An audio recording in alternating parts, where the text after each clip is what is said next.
Minato and Kizaru, the de facto speedsters for their respective verses, who both seemingly appeared to be power clipped from their series early on, only to reappear in the final moments before the greatest war in their world's history, with literally the biggest glow-up two living light bulbs could possibly have. As two of the most contentious and debatable characters in their own series, with the one being borderline featless and the other now on the cutting edge of One Piece power scaling, I think it's high time to finally ask, if the Yellow Flash pulled up on Egghead, could he win? And I won't keep you waiting, as this is unironically one of the closest matchups we've had to cover so far, with my opinion on it seemingly not being an all too common one at all. So to avoid my hot takes burning down the whole kitchen while I'm cooking, we're even going to bring in a special guest to give his thoughts on the definitive anime speed versus speed matchup. With that out of the way though, be sure to subscribe if you like the content. And this is Minato vs Kizaru. Now, since I know you're all awfully excited to hear my thoughts regarding Kizaru in the latest chapters of One Piece, I think it's best to cover Mr. 4th Hokage himself first, so you don't get any funny ideas about clicking away. But hey, since about 90% of this matchup's intrigue is about who's faster, I can be civil and start with that. So, for both characters, but especially Minato, his speed is considered to be entirely unparalleled within his own world, up until nearly the very end of the series. It's not too contentious to most people at all to point at the countless data books, statements, and feats showing his superiority to all barring the alien space gods. But how fast would that make someone like the 4th Hokage? Well, on a very simple baseline, you can look at the 2 lightspeed confirmed attacks for Haku and the Raikage A, one of which a young Minato directly reacts to, more than 3 lightspeed databook statements for Mifune, B, and Itachi, as well as an unending amount of lightning speed feats for practically bottom tier characters like an exhausted Kid Kakashi who can cut through a lightning bolt with his Chidori. And it becomes very clear that just on his title alone, Minato should be lightspeed. While I know some people will point at his showings against a younger Raikage to say Minato can only dodge A with his Flying Raijin, a technique which I'll explain in detail later, but this is simply not true. To debunk the notion quickly, Minato was stated blatantly by A to be the fastest person he had ever met, even as a young Jonin, and is shown and stated to be the fastest Hokage by a number of reputable sources, like Tobirama Senju, the fastest of his own era, the era of Hashirama and Madara. And of course, databooks and feats also support the notion that when using his top speed, Minato is only really rivaled by the likes of Akaisian plus Naruto. But even with those bevy of lightspeed feats and statements, that level of speed is clearly not presented as his ceiling, with his best on-screen feats being the blitz he performed against a young Obito and his showings against Ten Tails Madara. In the Obito scenario, while a bit contentious due to his age, Minato is shown to be the only character in the verse to perception blitz Obito's Kamui ability, which is a power of the perception boosting Mangekyo Sharingan that allowed him to phase through attacks. Obito pretty consistently had been shown to pull off some wacky feats with this ability around 15 years later, such as dodging the Raikage or saving Sasuke from Onoki's particle style before any of them could actually see it happen. Yet, despite that, Minato is implied to be so much faster than those speed of light characters that he could and clearly did consistently hit Obito. The other feat worth noting, as I mentioned, was against Jubi Madara, where Minato managed to at least partially react to Madara's Truth Seeker orbs colliding with his cloak, quick enough to use his own hacks to dispel them, a feat which even 8-Gate Guy, someone who was moving fast enough to warp space around him, defining him as a new top tier movement speed above the Raikage, could not replicate. Now, the important thing to note about this feat is that Minato performed this while under the effects of Edo Tensei, a resurrection jutsu that is specifically shown and stated to nerf the recipient's speed and power. So while not an indication of Minato's actual combat speed, his reaction speed is likely upwards of 2 tiers higher than those lightspeed characters such as Raikage A, which is significant because of Minato's signature ninjutsu, the Flying Raijin, which is a space-time ninjutsu that allows for Minato to teleport to the location of seals placed via his hands, or kunai. This teleportation, unlike Minato's speed, is instantaneous, which is a factor I don't often see a lot of people reference in this matchup. So while the faster-than-light combat speed is a consistent minimum for Minato, without any calc stacking, his teleportation can still dramatically boost his effective combat speed by many times. And if you thought trying to scale Minato's speed off of a few random lightspeed jutsu was awkward though, you haven't seen anything yet. Because Kizaru's scaling is just about as wonky as he is. Despite being made of light seeming like a pretty fair reason to cap him at, light speed, this is not quite common practice, at least among power scalers. So I'm going to explain both interpretations, because to most extreme supporters of the One Piece community, the idea of Kizaru being capped at light speed is practically one of the unforgivable sins, whereas to the average fan or even a One Piece denier, fully controlled lightspeed movement might seem odd or outright wrong in their eyes based on how the story unfolds. So which meta really is more accurate? Well, in my eyes, I think one thing is very clear. Kizaru is, at the very least, a lightspeed character. From the fact that his body is literally made of light, to his multiple statements about moving or attacking at the speed of light, it's very clear trying to downplay him below that point is just kind of ridiculous. However, when it comes to Kizaru's top speed, very similar to Minato, by having no one to contest you, gauging it becomes very complicated. On the one hand, some would argue that because pacifistas can shoot lightspeed lasers, which Luffy can successfully dodge and base at the start of the time skip, that Kizaru must obviously be dozens if not hundreds of times faster than light by simply looking at Luffy's own progression. It's very similar to using a calc stacking method for Minato to suggest power boosts inherently equal speed. However, others would suggest that Luffy can only dodge light-based attacks via observation haki, at least at the very start of the series, which is backed up by statements from Silver's Ray Lee and the general logic of Luffy showing off his new power. This would imply that Kizaru being lightspeed isn't necessarily inconsistent, but rather just a somewhat drastic lowball. And since I'm not here to be giving out unreasonable hype or overdramatic downplay, I think it's really best to bring on that guest I mentioned earlier and let him, someone who I would say mostly watches One Piece for the narrative, chime in for what I'd call the most neutral opinion. He also just so happens to be the editor for Tuck Almighty, which is how I got him here on such short notice. So, take it away. Hey, thanks.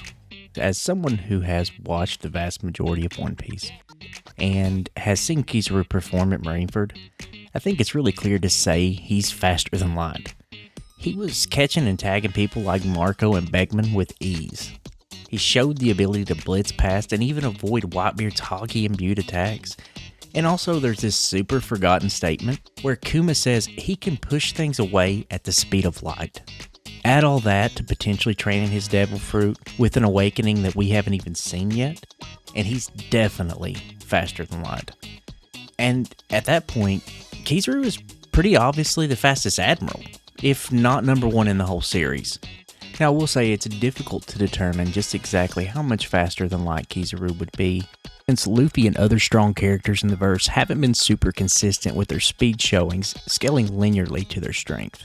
With people like Big Mom getting smacked by Frankie's motorcycle, Jinbei, and even Law and Kid, while she is shown to be completely relative to base Kaido at the start of Wano.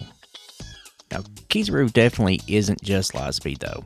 Considering his recent feats on Egghead, keeping up with the much stronger Future Sight Luffy.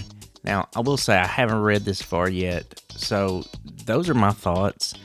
If I had to guess, Kizaru probably has the edge in terms of just straight speed, since he's made of literal light, compared to Minato's way less consistent baseline. And yeah, I pretty much agree with his thoughts here. I think the combination of an early sub-relativistic Luffy with a huge amount of growth over the course of the time skip, with Luffy himself even suggesting he might have gotten 100 times stronger since Marineford, there's just no denying an FTL meta for Kizaru. But for the weirdo One Piece diehards who say Kizaru is 1,000,000 times FTL due to calc stacking, I think it's also pretty obvious that characters in One Piece don't just scale up linearly with speed and power. Otherwise, Kaido literally couldn't be stronger than Kizaru, which Kaido himself clearly thinks isn't true, and other things of that nature. So if it wasn't too clear, while you could massively highball either character through a variety of different methods, I think the most consistent interpretations of these two put them in a very similar league of speed, with Kizaru's most likely advanced observation haki massively amping his perception and functional combat speed above base Minato's, but Minato's own access to the QB Chakra mode, dramatically boosting his own physical speed to a place even higher than Kizaru's own, since we see Naruto go from lightning speed base form to light speed after adopting this form, where KCM Naruto literally replicates a feat done by young Minato. So giving Minato this form would literally be doubling his own speed at the very least, if not far greater, which is immediately backed up by a nerfed Edo version of himself once again, managing to blitz Rinnegan Obito, who was a complete match in reaction speed with KCM2 Naruto. Again, all this mumbo jumbo is to say that Kizaru's Haki pretty much just makes up for the difference presented by a healthy living Minato using his KCM form. And while I'd like to say this fight is made way more clear by the AP, to be blatant, Kizaru is consistently shown to clash with Yonko level characters like Whitebeard and Luffy, who are almost always placed in the bare minimum multi-continental tiers of power, due to a bevy of feats, statements, and claims suggesting Whitebeard and others could destroy the whole planet if they tried. Some people even try to hype this all the way up to planet level. And while you might think Minato can't compete, even the editor is somewhat on this page, Minato is basically in that same ballpark with his KCM form, as the half of Kurama's chakra he possesses is equal to Naruto's, which is stated to be more than capable of turning the world to ash. This is backed up by a number of statements from the likes of Obito, Random Ninja, and feats like Madara's Tengai Shinsei, which suggests multi-continental to planetary levels of destruction for Naruto's high tiers, without going into any of the 10 tails or 6 paths stuff.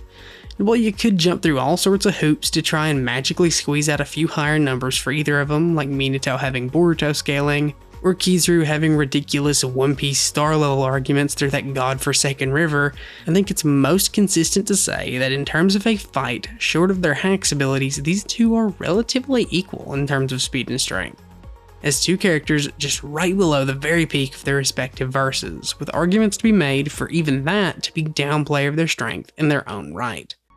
So now, that really just leaves the question, how do we properly judge a fight where it's not as clear as one having the definitive edge? Well, in this case, that's actually why I decided to bring the editor along for this ride, since there's one more thing I sort of forgot to mention for the Naruto fans. Minato can't really hurt Kizaru. Now before you panic and click away, the reason for this is because of a side effect of consuming a Logia Devil Fruit in One Piece, which makes the user literally become their respective element, and without Haki of some sort, you can't touch them. No ifs, ands, or buts. However, we have a simple solution for this, since amongst almost all fans of versus debate, the argument always arises as to if chakra or some other power system should equal Haki. And while I'm not here to entirely get into it if other verses can hit Logias today, because Minato not only has chakra but Sage Energy and Biju Chakra as well, I think it's only fair to split this fight up into two sort of rounds, because if anyone from Naruto was going to hit a Logia, short of a Six Paths character, it would probably be this guy. So for round one, we'll just say Minato can't touch Kizaru for the sake of argument. And in my opinion, this makes the fight way more tricky, and probably results in some sort of infinite stalemate, but I'll let my editor give you the sort of standard One Piece fan take on this version of the fight before I really get into it. Yeah, I mean, I don't really see how you can think this is close. If Minato literally can't hit him, plus Future Sight, that's just way too much of a gap to close. Kizaru is literally throwing hands with a Gear 5 Luffy in the manga right now. And I don't care what you think, Minato isn't beating an Emperor level opponent with all the versatility of a Logia and Ryu Haki without even being able to actually touch him. No way. Kizaru low diffs. Now there you go, that's a take I can absolutely disagree with. Because straight up, while I know a lot of people think Kizaru would be totally unstoppable if he can't be touched, since he is undeniably pretty versatile, being able to do things like turn intangible, make light clones, create swords, spears, lasers, and even energy projectiles, it's not like Minato isn't just as versatile with his own clones, projectiles, energy limbs, and is still equally capable of defending himself from any of Kizaru's attacks even if he can't touch him, since he can both teleport anywhere on the battlefield and also regenerate using the Nine-Tails chakra, which has been shown to restore entire organs quite casually when damaged to that extent. Because of this, and the fact that Minato has a Kurama avatar which can protect him from most big damage, I don't really see a world where Kizaru can effectively put him down, at least quickly. giving Minato a great deal of time to strategize as both characters have endurance feats ranging in the multiple days category. And while Kizaru will undoubtedly last longer since Minato's best scaling is around 3 days worth of endurance as opposed to Kizaru's 10 days worth of endurance, that much time is likely more than enough for Minato to actually engage in one of his win cons, of which he actually sorta has 3, depending on how you look at it. And for the first one of those, he can put Kizaru underwater. Kind of obvious, but all Devil Fruit users are weak to water and Minato is not, so assuming they fight somewhere with water, or that Minato eventually just stumbles upon his weakness since his Toad summons no water style, it's not impossible for this to net him a win, if he's careful. The second win con is that he can remove him from the battlefield with Flying Raijin, because even though Minato can't put a seal on him, he can use his kunai to send projectiles to other parts of the world, and Kizaru is known for often turning himself into Light Blast to attack his foes. Minato could also always just connect Kizaru to Kurama by giving him some of Kurama's chakra, which would give him the ability to perpetually teleport him away, creating a really lame draw. And the final third most likely option is sealing ninjutsu. Kizaru is just sort of notorious for being really laid back and not taking battles seriously enough. So if he underestimates Minato, a character known for being overly cutthroat in the heat of battle, Minato can easily tie the majority of these matches up via his Reaper Death Seal, a technique he would use in character to avoid losing, and one that Kizaru could definitely not resist, since to do so he would need greater physicals than the completed Ninetales. And no, Haki won't give Kizaru an immunity to soul snatching, since in both Naruto and One Piece, soul resistance and general power negation stems from a place of having greater power, be that in Haki or chakra than your opponent, which Kizaru in this case does not have a good argument for. Minato also has some other debatable sealing techniques that we don't really see on screen, and genjutsu like the frog song that we don't really know fully how or if they would even be able to interact with Kizaru. So in my opinion, as lame as it is, because of Minato's fighting style and regen, there's not much reason to assume this fight literally doesn't end with just being a tie 9 times out of 10. However, even of those matchups that Kizaru does win, they're certainly not going easy, so I guess I'd just have to call it a draw overall if Minato can't touch him. But if you actually allowed Minato to, do his thing and hit Kizaru, the main thing you do in fights, I think the whole concept of this match flips on its head, since Minato literally just needs to touch Kizaru a single time to tag him with Flying Raijin. And once he does, it's just sort of game over because Kizaru will struggle to use his precog to avoid massive AoE attacks that instantly teleport right to him. And his lasers will struggle to dish out much lasting damage to someone with Minato's level of regen. With all of that being on top of the win conditions he had in the first round, such as Genjutsu, BFR, or Sealing, and it becomes really tricky for Kizaru to compete. And even when looking at a direct skill comparison, Kizaru considers himself to be little more than a cog in the machine, another Admiral, and while an undoubtedly respectable title in the world of One Piece for sure, Minato is universally seen among all characters in his world as one of the ultimate goalposts of all shinobi history, prodigy among prodigies, and a genius that surpassed the likes of Orochimaru, with even the Ninetales itself calling Minato someone blatantly on the level of the first Hokage, aka God of Shinobi, and even ignoring that he also still has that same Ninetales, a multiple 100-year-old genius caliber beast, aiding him through every step of the battle, and there's just no way you don't give skill and battle IQ to anyone but Minato. So if it really wasn't too clear, I personally think Minato manages to clutch up this fight in a high diff.